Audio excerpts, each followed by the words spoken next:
right now there's a big heat wave going on. So what should people be doing with their gardens, with their lawns, and how should they be taking care of them given all the weather right now? Well, given the heat wave that we're experiencing right now, which seems a little early to me, it's making gardeners pay, number one, attention to watering, and number two, attention to when they water. And the advice that we most practically give people is if something's dry and needs water, then you should give it water. But ideal times for watering tend to be earlier in the morning. And a lot of times people will start their watering as soon as they get up, turning sprinklers on or doing hand watering. Those can be effective ways to keep your plants healthy and not stressed during the heat wave that we're currently experiencing. Yeah, great. Yeah, do you have any other kind of like general tips or advice that you would give for people who might be taking care of their lawns more specifically right now? So more specifically, we get a lot of lawn questions this time of year. And same rules apply. You just want to be effective when you water. You don't want to waste water.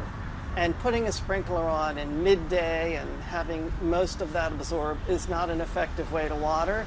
So we're recommending early morning watering.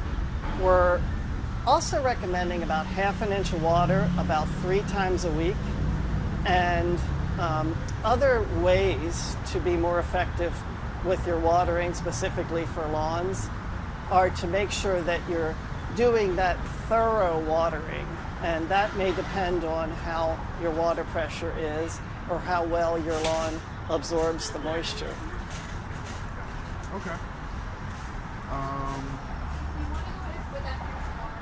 So if your lawn is like what you would call high and you planned on cutting it, would you recommend holding off like, I don't know, a week or so till it... So there's other ways to help with the stress that lawns can face in the summertime. Number one is to cut your lawn on its highest setting of your lawnmower as possible. It's usually like 3 inches or 3.5 inches. And that's actually good practice in life to keep your lawn cut high. The lower you cut it, the more stress you're putting on the grass. Number two is try to keep as much foot traffic off, as much lawnmower traffic off of the lawn as you possibly can.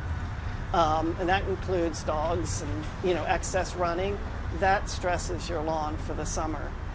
Number three is be very careful if you're applying any fertilizers to your lawn. We probably would say hold off until the weather cools down and make sure you're picking the appropriate fertilizer to use. And then if you can plan on having your lawn aerated this fall, either you do it yourself or you have a professional do it. Those tips will help keep your lawn healthier in addition to the watering, help you keep your lawn healthier this summertime. Great, yeah. And I got one more question for you. Given everything right now, what are some, I don't know if you want to say like consequences or some things people should be looking out for from their gardens or their plants that might be signs of the heat wave, or like how would someone be able to tell what like they should be taking better care of their plants in their lawn, if that makes sense? I think a classic is wilting. And right now your wilting will be generally from either heat stress or drought stress. And I think most of us, you can see that classic plant looking very droopy, kind of leaves hanging, branches hanging. Right. You may not notice it in your larger, more established plants. You'll definitely notice it in your container plants, your newly planted trees and shrubs. You may notice it in your vegetable garden.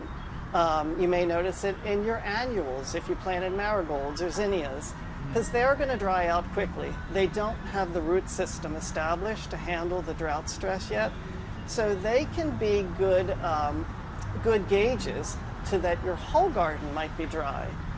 You also will see browning and leaf loss during drought periods, and some of that can be the plant's way of handling the drought. A lot of our lawns will go brown, but then they'll quickly rejuvenate when we get some moisture. Be aware. I would say check your garden daily. Check on the new plants that you put in. Check on any containerized plants. that includes houseplants that you moved out for the summertime to give them a little vacation outside. And if you can water in the morning and water effectively, that means less watering but effective watering. So making sure that the soil gets wet, making sure that you have thoroughly covered the areas. You can also apply mulches. They will help retain moisture. And vegetable gardens can use a layer of straw. Your perennial beds and your annual beds and your trees and shrubs could take some shredded hardwood mulch. That will all help keep the soil cooler. Is there any sort of like natives or drought-friendly plants that you would recommend for just kind of like a standard garden? Absolutely. So if you feel that you're a gardener that wants to not have the burden of summer drought, which we tend to get, and with impending climate change, it's already here, we're seeing effects of hotter summers, hotter, drier summers, you can choose plants that may be able to deal with dryness more effectively. There's a lot of succulents that can be used in containers, which can be particularly hard to maintain. A lot of sedums and sempervivums. You can use plants that are more able to handle heat and stress. Like there's some native junipers that are absolutely beautiful. You see these plants used a lot in commercial settings, probably for the reason that they can handle less care than our home gardens. Be smart about when you plant new plants. Make sure you amend the soil properly. Make sure you add a nice layer of mulch, and make sure you maintain them for a season or two so that they get established. All that will help you as a gardener in the future when we do get dry periods. I'm Mary Bubala. Thank you for watching. Here's another video for you to watch. Also take some time to subscribe to our YouTube channel.